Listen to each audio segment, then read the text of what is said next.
हथियार जो आग उगलता हो और बुझाने पर पानी से भी ना बुझे। High quality HD full length movie store करने में जहां ये 2 से 3 GB लेती है वही ये सिर्फ 4 KB में आ जाए तो कैसा रहेगा।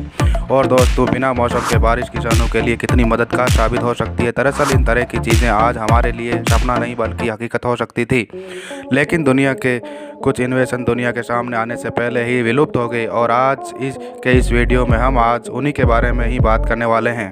Number 5, Greek fire. दोस्तों, अगर हम मानव इतिहास में थोड़ा पीछे जाकर देखें तो हमें लगता है कि दुनिया में बड़े बड़े आविष्कार पिछले 100 या 150 सालों में ही हुए हैं, लेकिन असल में ऐसा नहीं है, क्योंकि पुराने समय में भी बहुत से खतरनाक और अहम आविष्कार किए जा चुके हैं। और ग्रीक फायर का यह आविष्कार दुनिया के उन्हीं बड़े आविष्कारों में से एक था।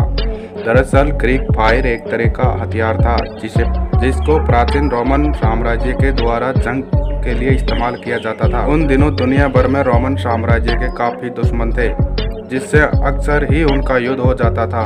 और इन युद्धों के दौरान ही रोमन एम्पायर के सिपाही ग्रीक फायर का इस्तेमाल करते थे। दरअसल ये एक ऐसा वेपन था जो बड़े पैमाने पर आग उगलता था। इस हथियार से रोमन एम्पायर के सिपाही दुश्मनों के जंगी जहाजों में आग लगा देते थे। इसकी एक खासियत यह भी थी कि इससे निकली आग पानी से भी नहीं बुझती थी। दुनिया में कोई नहीं जानता था कि रोमन सिपाही इस हथियार को बनाने में कौन से पदार्थ का इस्तेमाल करते थे। और कहा जाता है कि इस हथियार को बनाने का तरीका राजा के 2-4 करीबी लोगों को ही पता था।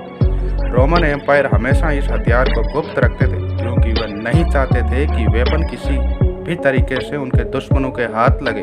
तो इस प्रकार समय के साथ रोमन साम्राज्य का अंत हुआ, तो उनके साथ ही इस हथियार का भी अंत हो गया।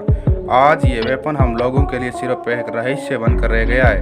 Flexible glass. दोस्तों, आज के समय में कांच का इस्तेमाल दुनिया के हर कोने में किया जाता है, और हम सब ये जानते हैं कि कांच दिखने में जितना सुंदर होता है उतना ही नाजुक भी, क्योंकि कांच को जरा सा झटका लगने पर ही यह चकनाचूर हो जाता है। लेकिन आप सबका ये जानकर काफ़ी हैरानी होगी कि एक समय में दुनिया में एक ऐसे कांच का भी आविष्कार किया गया था जिसको तोड़ना असंभव था।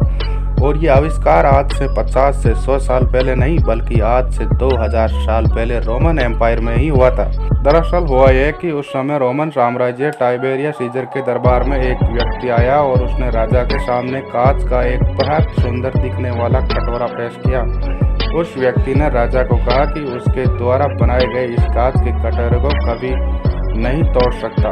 राजा को सुनकर आश्चर्य हुआ, क्योंकि उन्होंने इससे पहले गिलास की ऐसी चीज कभी नहीं देखी थी। राजा के आदेश पर उस कटोरे पर काफी बार वार किया गया, लेकिन वो टूटने के बजाय पूरी तरह मुड़ गया। इसके बाद दरबार में आए उस व्यक्ति ने एक छोटे से हथौड़े से उस कटोरे को वापस उसके शेप में ला दिया, और फिर राजा उसे देखकर काफी हैरान रह गए। थोड़ी देर बाद राजा ने उस व्यक्ति से पूछा, इस कांच को बनाने का तरीका उसके अलावा और कौन कौन जानते हैं? उस व्यक्ति ने जवाब दिया, दुनिया में उसके अलावा कोई भी ये कांच नहीं बना सकता।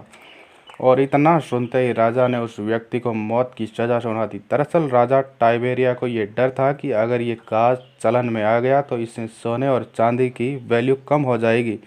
इसके बाद उस व्यक्ति को तुरंत मौत के घाट उतार दिया गया, और इस तरह से यह आविष्कार हमेशा के लिए एक रहस्य बनकर रह गया। Slot digital coding system. दोस्तों, आज इस स्मार्टफोन, टैबलेट, लैपटॉप जैसे गैजेट्स का दौर चल रहा है, क्योंकि ज़माना पूरी तरह डिजिटल हो चुका है।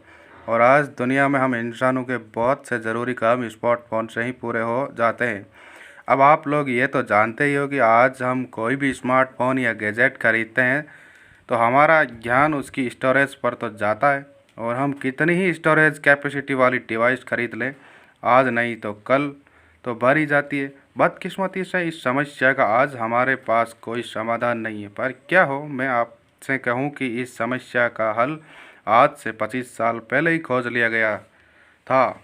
तो दरअसल 1995 में एक इलेक्ट्रॉनिक इंजीनियर के द्वारा एक ऐसी टेक्नोलॉजी खोज ली गई थी जिससे 4 GB इंटरनल स्पेस वाले फ़ोन में 128 GB वाले फ़ोन से भी ज़्यादा डेटा स्टोर किया जा सकता था। इस टेक्नोलॉजी को विकसित करने वाले इंसान का नाम जैन सलूट, और वे नीदरलैंड के रहने वाले थे। दरअसल सलूट ने डेटा कंप्रेशन की एक ऐसी तकनीक विकसित की थी जिससे एक हाई क्वालिटी मूवी को सिर्फ 8 KB में स्टोर किया जा सकता था। सलूट ने इस तकनीक को फिलिप्स कंपनी के सामने पेश किया था, जिसमें उसने एक 64 KB की ड्राइव में 8 फिल्मों को न केवल स्टोर किया, उनको एक के बाद एक चलाकर भी दिखाया। लेकिन सलूट जब अपनी इस टेक्नोलॉजी को मार्केट में पेश करने ही वाले थे तो फिर 11 जुलाई 1999 के दिन रहस्यमय तरीके से उनकी मौत हो गई और उनकी मौत के साथ ही ड्राइव भी हमेशा के लिए गुम हो गई जिसमें इस सॉफ्टवेयर के कोड लिखे हुए थे।